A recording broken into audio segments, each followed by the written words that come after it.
Hello, my name is Zane. Today we're going to talk about gun control. Guns have been a very vital tool in building America to what it is today. After all, it is the Second Amendment right after our right to free speech. Guns have been around for years, and we use them to protect ourselves against allies and help fight tyranny where we see it. However, all of the good that these tools do for us, people still want to make it harder to own them. Today we'll go over some statistics regarding gun-related incidents in America. Also, we will talk about comparing and contrasting statistics between countries that do allow and don't allow guns. A few examples of countries that don't allow concealed carry is, example, the United Kingdom, which according to the Telegraph is the most violent country in the EU. Possession of handguns are illegal over there. 2 out of every 100 people is involved in a violent crime.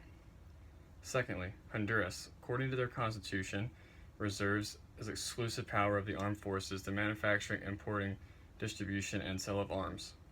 Basically what that means is that only the armed forces is allowed to own guns. 91 out of every 100,000 Hondurans are killed by homicide. 3. Salvador, number 2 homicide rate of a rate of 69.2% out of, or not percent, you know what I'm saying, per 100,000 residents. Countries that do allow concealed carry, one is Yemen. They own 54 guns per 100 people. 61% of households own guns. Switzerland ownership rate is 45.7 out of per 100 people. Finland ownership is 45.3 out of 100 people. And now we're going to get into our own country, the US statistics.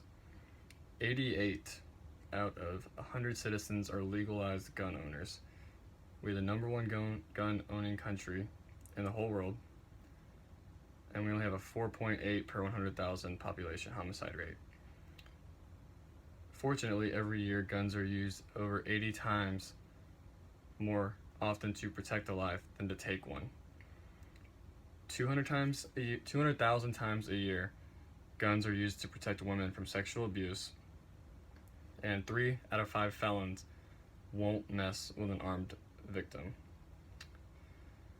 In our own hometown, in Kennesaw, Georgia, in 1982, they made it a mandatory gun law that every household owned a gun. Coincidentally, 85% lower violent crime rate than the national average.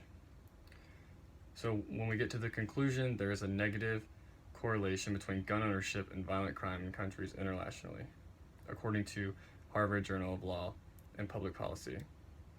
Basically what it boils down to is more